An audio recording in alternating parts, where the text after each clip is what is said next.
नमस्कार मित्रों, मैं डॉक्टर भुवाल सिंह ठाकुर शासकीय स्नातकोत्तर महाविद्यालय भखारा में सहायक प्राध्यापक हूँ। आज हम बीए द्वितीय वर्ष के अंतर्गत जो प्रथम प्रश्न पत्र है अर्वाचीन हिंदी काव्य, उसमें निराला की सुप्रसिद्ध कविता सखी वसंत आया की सप्रसंग व्याख्या करेंगे और ये समझने की कोशिश करेंगे कि छायावाद और प्रकृति के बीच क्या रिश्ता है। छायावाद और निराला के काव्य संसार में प्रकृति का क्या महत्व है, इन सब चीज़ों को समझेंगे। सखी वसंत आया कविता के पाठ के पहले हमें निराला की रचना संसार की ओर एक बार दृष्टि डालनी चाहिए। निराला का जन्म 1899 में हुआ और 1961 में उनका निधन हुआ। इस बीच उनकी जो प्रमुख रचनाएं हैं वो इस प्रकार है। निराला की जो रचनाएं हैं कुछ इस प्रकार है। उनके जो काव्य संग्रह हैं अनामिका प्राचीन 1923, फिर परिमल 1929, गीतिका 1936, तुलसीदास 1938, अनामिका नवीन का प्रकाशन वर्ष है 1938, कुकुरमुत्ता 1942, अणिमा 1943, बेला 1946, नए पत्ते 1946, अर्चना 1950, आराधना 1953, गीत गुंज 1954, सांध्य काकली, इसका प्रकाशन मरणोत्तर प्रकाशन है ये 1969 में।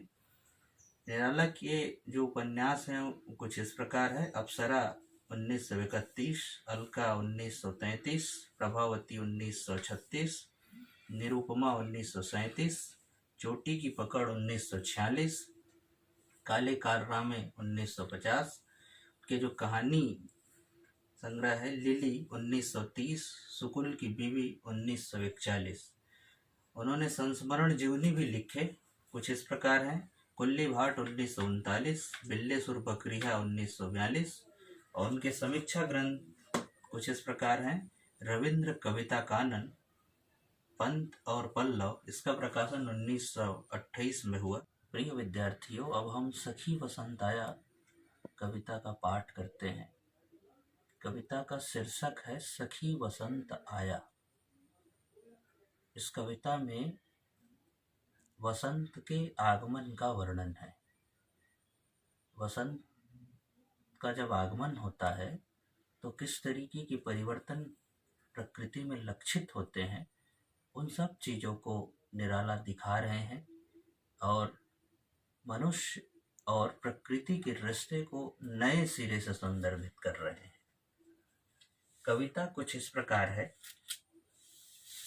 सखी वसंत आया, भरा हर्ष वन के मन, नव उत्कर्ष छाया, किसलय वसना नव वय लतिका, मिली मधुर प्रिय उर तरुपतिका, मधुप वृंद बंदी पीक स्वर नभ सरसाया, लता मुकुल हार गंध भार भर, बही पवन बंद मंद मंद तर, जागी नयनों में वन यौवन की माया, सखी वसंत आया। आवृत सरसी उर सरसिज उठे, केसर के केस कली के छूटे, स्वर्ण सस्य अंचल पृथ्वी का लहराया, सखी वसंत आया। ये कविता का पाठ, जिसे मैं ये गुजारिश करूंगा विद्यार्थियों आप सबसे कि इस कविता को आप बार बार पढ़िए तो अर्थ के ज़्यादा करीब जाएंगे। इस कविता में की जो भाषा है वो संस्कृत निष्ठ तत्सम भाषा है। तो तत्सम शब्द उसे कहते हैं बच्चों जो संस्कृत से हिंदी में आए हुए शब्द हैं, उसको हम तत्सम शब्द कहते हैं, आगत शब्द।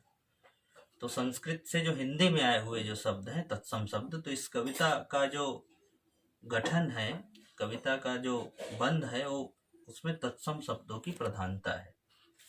ये कविता राग वसंत पर आधारित है। इस कविता में संगीतात्मकता है, इसको संगीतकार भी गाते हैं और गायन में विशेष रूप से इसका जो भाव है और खुलकर आता है। राग वसंत पर आधारित ये गीत। इस कविता की व्याख्या की शुरुआत करने के पहले हम वसंत पर थोड़ी चर्चा कर लें। वसंत ऋतु फरवरी के आखिरी के बाद मार्च अप्रैल तक का पूरा समय, जब आप अपनी प्रकृति को देखते हैं तो उसमें बहुत सारे परिवर्तन आपको नजर आते होंगे।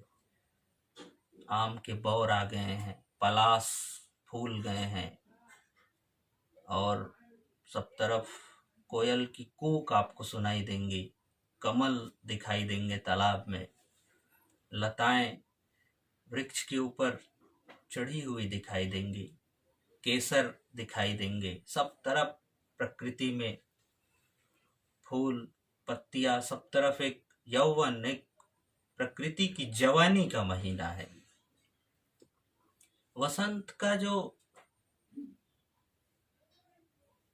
वसंत जो है वस धातु से बना है बच्चों, और वस का अर्थ होता है चमकना।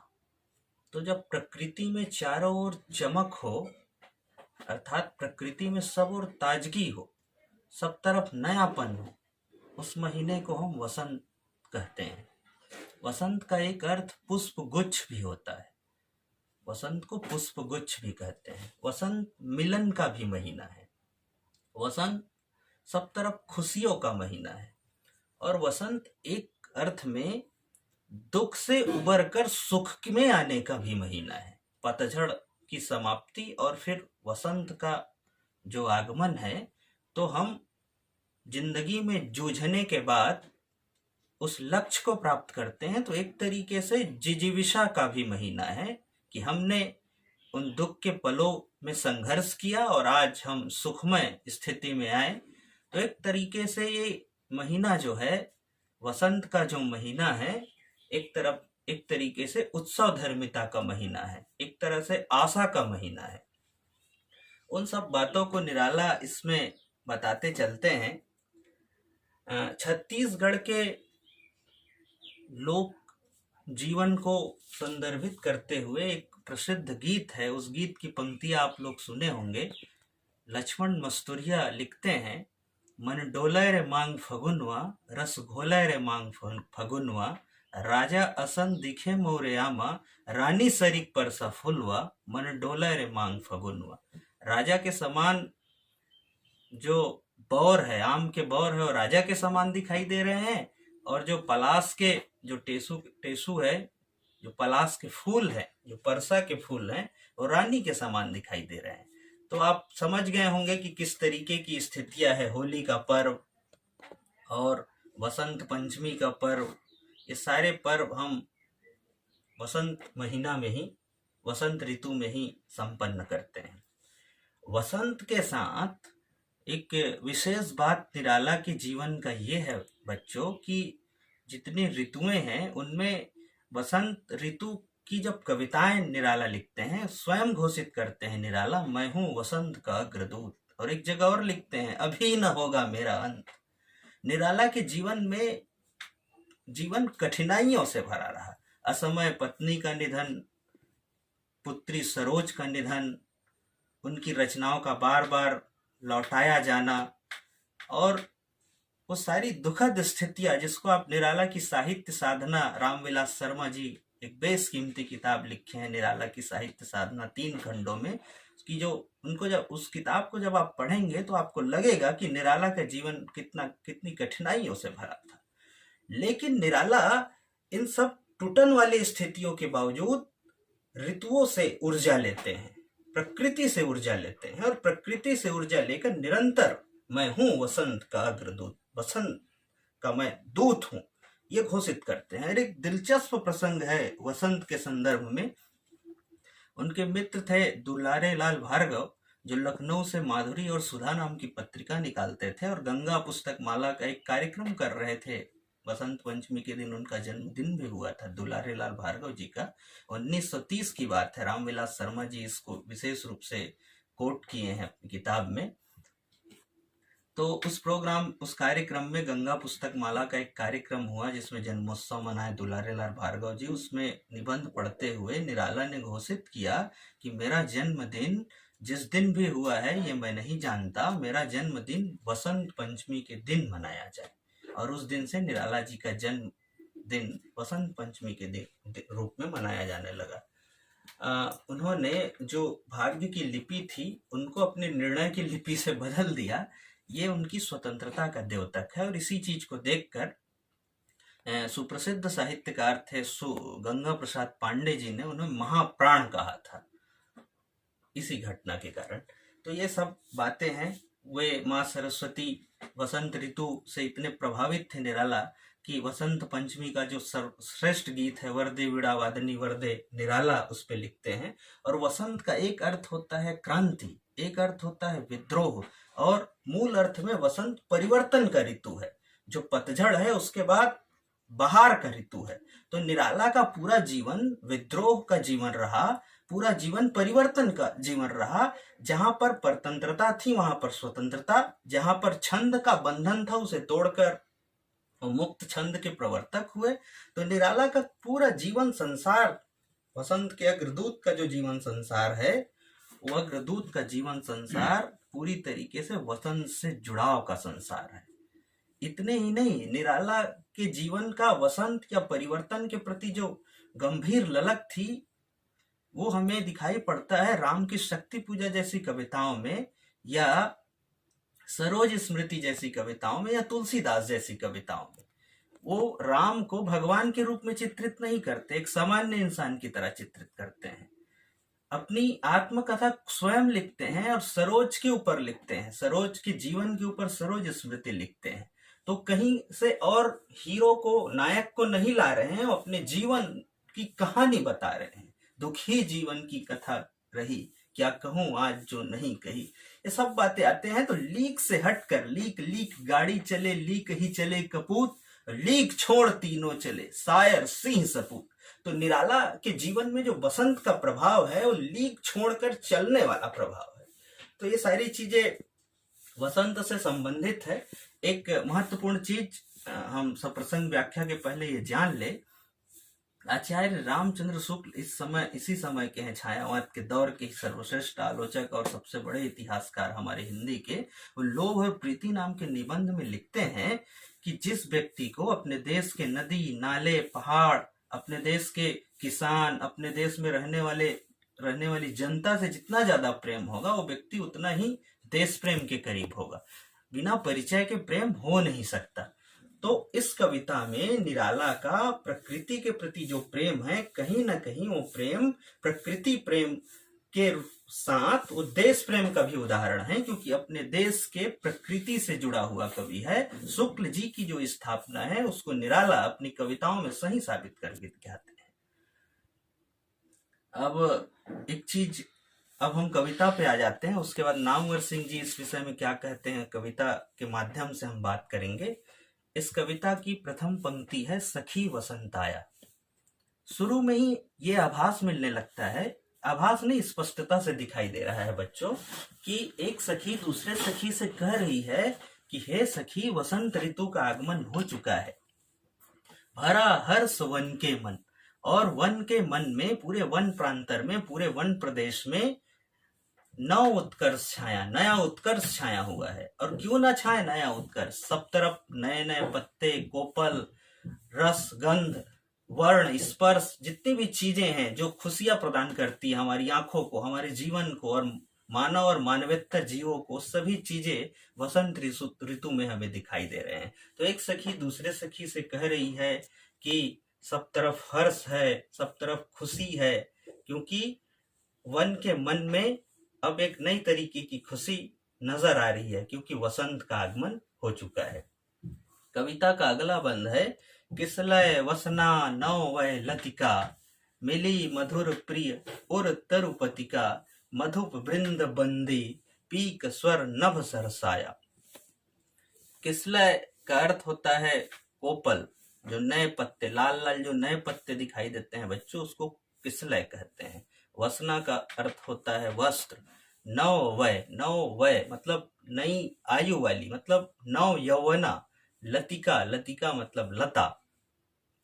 तो यहाँ पर जो लता है उसको कवि, लता जो है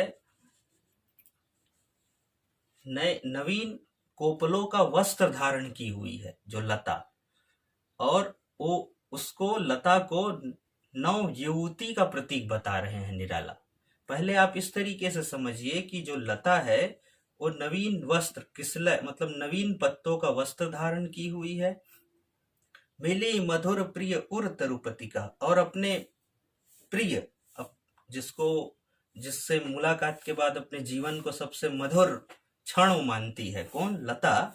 वो मिल रही है प्रिय उर तरुपति का, वो वृक्ष से मुलाकात कर रही है, वृक्ष के पत्ते तक लता घेर कर वृक्ष के ऊपर तक चढ़ गई है, और वृक्ष के हृदय प्रदेश तक पहुंचकर वृक्ष के पत्ते और जो लता है उसका वहां पर, उसके ऊपर वाली शीर्ष भाग का वहां पर मुलाकात हो रहा है।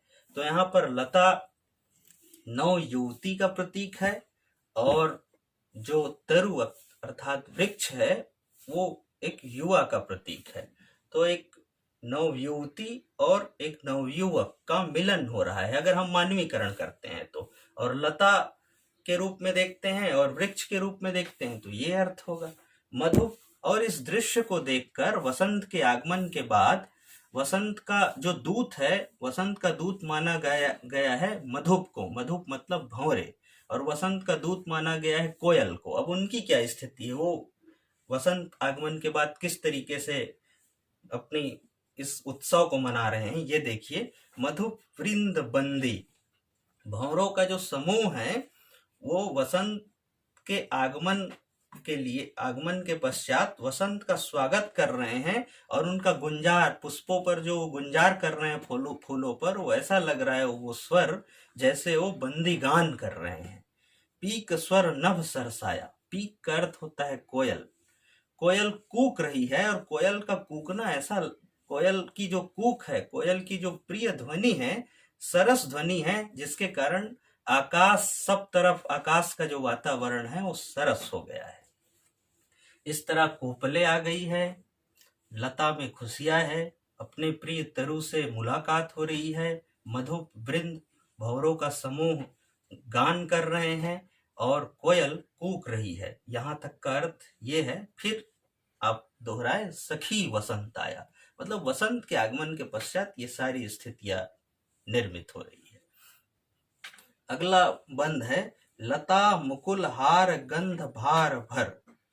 लता जो है, लता मतलब लताएं, मुकुल मतलब कली, हार मतलब जो माला पहनते हैं उसको हार कहते हैं, गंध मतलब सुगंध, भार भर। तो जो लताएं हैं उसकी जो कलियां हैं, लताओं की जो ऊपर वाला जो स्थल है, कलियां हैं, वो हार के समान दिखाई दे रहे हैं। सब और वृक्ष में चढ़ रहे हैं तो ऐसा लग रहा है जैसा वो हार है, एक दूसरे की डाली में, और वृक्ष में चढ़ती हुई लता ऐसा लग रही है जैसे वो हार है। और उसकी जो सुगंध है वो चारों ओर प्रसारित हो रही है वन प्रदेश में। बही पवन बंद मंद मंदतर, और जो हवाएं, क्योंकि बसंत ऋतु की जो हवाएं हैं बहुत धीमे धीमे चलती है, मलयानिल की हवाएं चलती है इस पूरे वसंत के दौरान। तो जो धीरे धीरे हवाएं चल रही है, तो बही पवन, जो धीरे धीरे हवाएं चल रही है पवन, वो उस सुगंध को अपने आप में बंद कर धीरे धीरे पूरे वन प्रदेश में फैलाने का कार्य कर रहा है पवन। जागी नैनों में वन यौवन की माया। इन सब बसंत के इतने प्रतीकों को कवि बताने के बाद कह रहे हैं कि जागी नैनों में वन यौवन की माया। जितने भी मनुष्य हैं या मानवेतर जीव हैं वन में रहने वाले, और वन प्रदेश में जितने भी पेड़ पौधे हैं, सबके आंखों में ऐसा नजर आ रहा है कि यौवन छा गया है, एक नया उमंग आ गया है।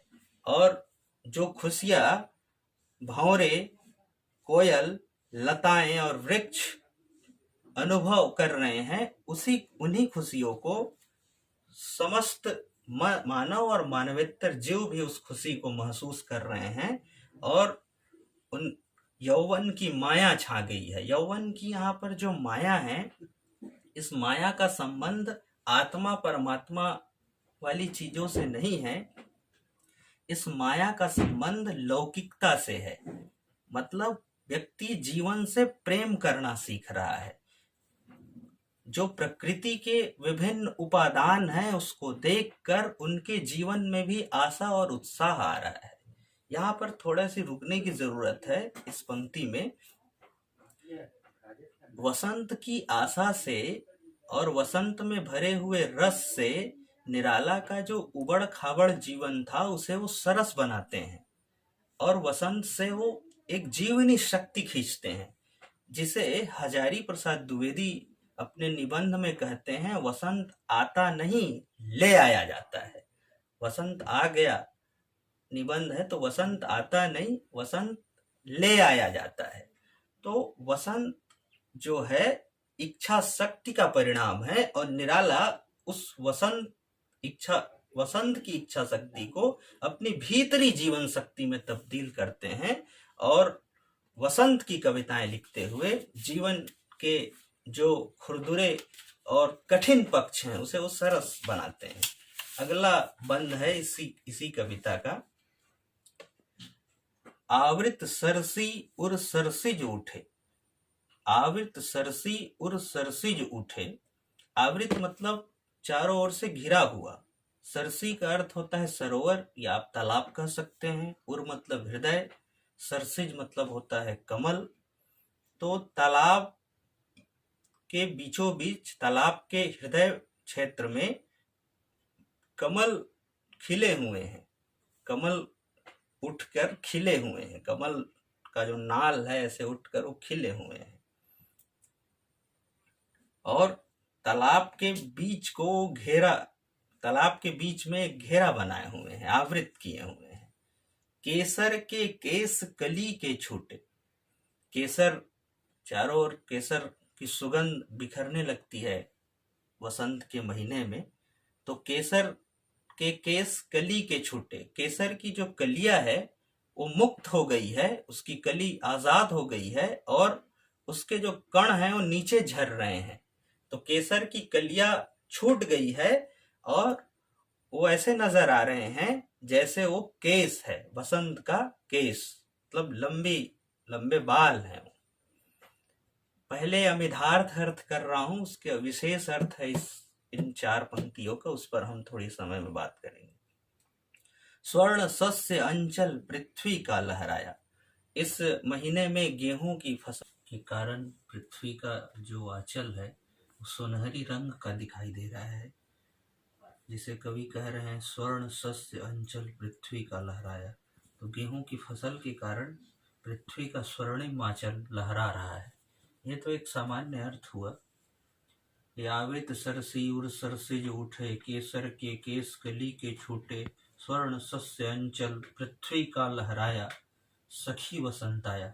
इस कविता पर विशेष रूप से चर्चा करते हुए निराला अपने एक लेख मेरे गीत और कला नामक एक लेख है निराला का, मेरे गीत और कला, उसमें लिखते हैं कि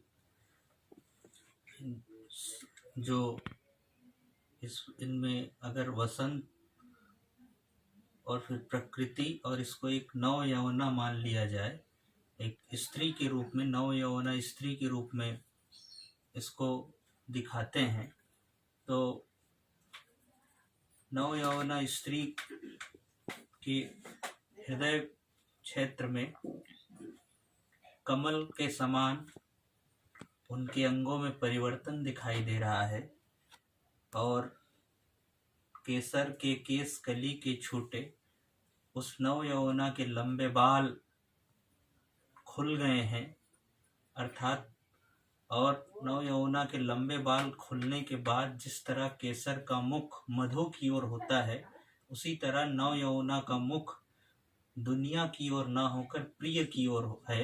एक पवित्रता के अर्थ में रखने की बात निराला ने किया है। इसमें उन्होंने विशेष रूप से इन पंक्तियों का अर्थ करते हुए अश्लील अर्थ का विरोध किया है।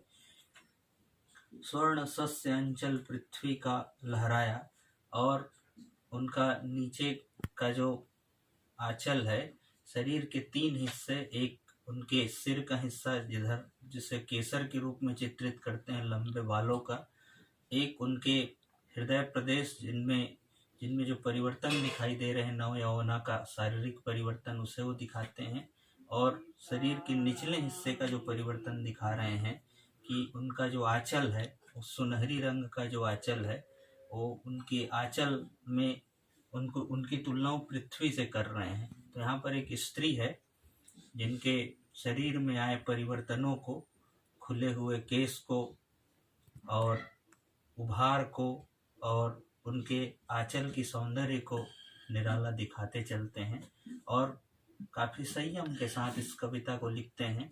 और निराला एक ऐसे कवि हुए जो अपनी पुत्री सरोज का भी श्रृंगार वर्णन करते हैं पूरे संयम के साथ। और ऐसा विरला होता है कि कोई कवि श्रृंगार का वर्णन करे और उसमें अश्लील अर्थ ना आए, उसमें एक पवित्रता और एक गंभीर भावबोध, एक उदात्त भावबोध का अर्थ है। तो इन पूरी कविताओं में एक उदात्त भावबोध आपको नजर आएगा। इस कविता में आपको सामूहिकता की भावना दिखाई देगी, निराशा से आशा की ओर। इस पूरी कविता के पाठ से गुजरने के बाद ये प्रश्न उठता है कि छायावाद का जो आधुनिक युवक है, उस दौर के जो कवि हैं, वो प्रकृति की ओर क्यों जाते हैं। इसका काफ़ी सटीक जवाब नामवर सिंह जी अपनी किताब छायावाद के पल पल परिवर्तित प्रकृतिवेश नाम के चैप्टर में देते हैं। नामवर जी लिखते हैं कि कवियों के प्रकृति की ओर जो जाना है, उनके विषय में लिखते हैं कि पुरानी समाज व्यवस्था के घुटते हुए वातावरण की अपेक्षा आधुनिक युवक को प्रकृति के बीच खुला वातावरण मिला। प्रकृति के राज्य में उसे पशु पक्षियों, नदी नालों, हवा बादल सब में उन्मुक्त और निरंकुश स्वच्छंदता के दर्शन हुए। इसी स्वाधीनता की टोह में आधुनिक कवि प्रकृति के क्षेत्र में आया। निराला भी इन्हीं सब कारणों से प्रकृति की ओर जाते हैं और जीवन की ओर जा लेते हैं। आचार्य शुक्ल की एक बात याद आती है। कविता क्या है निबंध में कविता की जरूरत के विषय में शुक्ल लिखते हैं कि शेष सृष्टि के साथ रागात्मक संबंध की स्थापना के लिए कविता जरूरी है, वो बताते हैं। और निराला की ये कविता भी हमें शेष सृष्टि के साथ अर्थात प्रकृति के साथ जोड़ने वाली कविता है, एक रागात्मक संबंध स्थापित करने वाली कविता है। अभी तक जो कविताएं प्रकृति पर लिखी जा रही थी, उनमें से अधिकांश कविताओं में, चाहे आप पद्माकर का देखिए, कहते हैं कि कूलन में केलिन में बगरो बसंत है, वो पूरी चारों पंक्तियां, उन पंक्तियों में आपको तथ्यपरकता अधिक दिखाई देगी। लेकिन निराला, पंत, प्रसाद, महादेवी की कविताओं को जब हम देखते हैं तो उन कविताओं में तथ्यपरकता को छोड़कर इन्होंने प्रकृति के साथ रागात्मक संबंध स्थापित किया। और इस पूरी कविता में प्रकृति के साथ रागात्मक संबंध स्थापित करते हुए निराला प्रकृति का मानवीकरण करते हैं, प्रकृति के गीत गाते हैं, इस पूरी कविता को संगीत में, राग वसंत में ढालते हैं और एक चित्र निर्मित करते हैं। पूरी कविता से जब हम गुजरे तो हमें एक चित्र नजर आया, प्रकृति का एक ऐसा चित्र नजर आया जिसमें हम रागात्मक रूप से जुड़े हुए महसूस करते हैं। सखी प्यारे विद्यार्थियों, सखी वसंत आया कविता से गुजरते हुए सारांश रूप में यही कहा जा सकता है कि यह कविता सामूहिक उल्लास से हमें भरने वाली कविता है, निराशा से आशा की ओर ले जाने वाली कविता है, बंधन से मुक्ति का संदेश देने वाली कविता है। बसंत की एक बड़ी विशेषता ये होती है कि ये सम ऋतु है, न अधिक गर्मी होती है इस महीने में और न इस ऋतु में और न अधिक ठंडी होती है। तो ये महीना समदर्शी सम ऋतु है। और इस ऋतु में मुझे समदर्शी रघुनाथ याद आते हैं। समदर्शी रघुनाथ जो लोक मंगल के प्रतीक हैं, पूरे संसार को लोक मंगल का एक महान सीख राम देते हैं। बसंत कहने से मुझे राम याद आते हैं, गांधी याद आते हैं, जो देश की सबसे बड़े यथार्थ गुलामी से जूझते हुए भारत के सबसे बड़े स्वप्न आजादी की ओर ले जाते हैं। भगत सिंह, चंद्रशेखर आजाद और उनके पूरे साथी याद आते हैं, जो इनकलाब जिंदाबाद के साथ बसंत, क्रांति वाली बसंत, वीरों का कैसा हो वसंत, जो सुभद्रा कुमारी चौहान लिखती है, उसकी याद दिलाती है।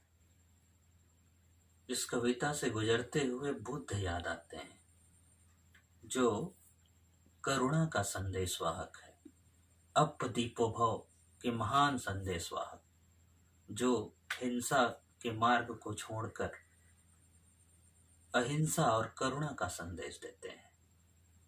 इस प्रकार सखी वसंत आया कविता अमंगल से मंगल की ओर जाने की, नकारात्मक भाव को छोड़कर सकारात्मक भाव को अपनाने की कविता है, जिसे पुनः निराला याद आ रहे हैं। निराला की वे पंक्तियां जो इनके भाव को समानदर्शी रूप की कविता है कि निराला कहते हैं, रंग रंगई पग पग धन्य धरा। तो धरा की जो रंगीनियत है, जो सबोर की खुशियां है, वो वसंत का प्रतीक है।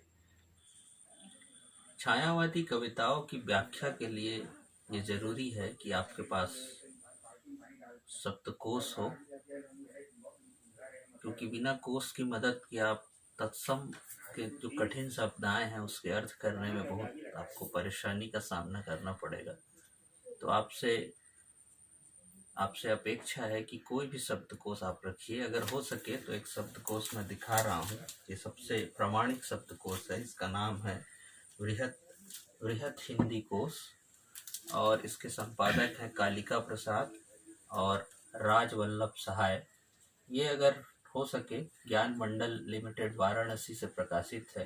ये पुस्तक अगर आप मंगा सके तो बहुत अच्छा होगा आप लोग के लिए, क्योंकि बिना कोश के मदद के आप का जो अध्ययन है वो काफ़ी अधूरा रहेगा। तो एक विद्यार्थियों, साथ ही कुछ मूलभूत पुस्तकें हैं जिनका अध्ययन बार बार करना चाहिए हिंदी साहित्य पे समझ विकसित करने के लिए।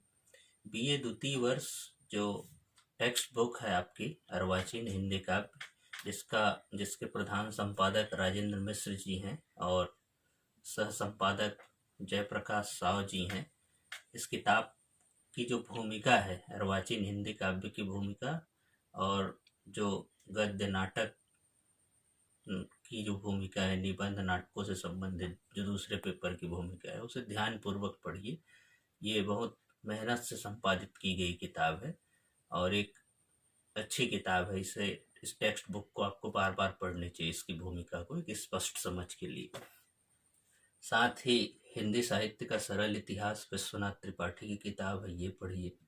हिंदी साहित्य और संवेदना का विकास रामस्वरूप चतुर्वेदी की किताब है, इसे आपको लाइब्रेरी में बैठकर अध्ययन करना चाहिए। छायावाद नामवर सिंह की पुस्तक है इस पूरे दौर को समझने के लिए। साथ ही क्योंकि अर्वाचीन हिंदी काव्य पेपर में प्रयोगवाद, प्रगतिवाद, प्रयोगवाद तक, नई कविता तक की कविताएं हैं, तो पूरे छायावाद से लेकर नई कविता तक की एक सुस्पष्ट समझ के लिए नामवर सिंह की एक और पुस्तक है आधुनिक साहित्य की प्रवृत्तियाँ, उसका भी आप अध्ययन कीजिए। निराला के काव्य को पर या और उनके जीवन संदर्भों को और गहराई से आप जानने के इच्छुक हैं तो निराला आत्महंता आस्था दुधनाथ सिंह की पुस्तक है, इसको आप पढ़िए।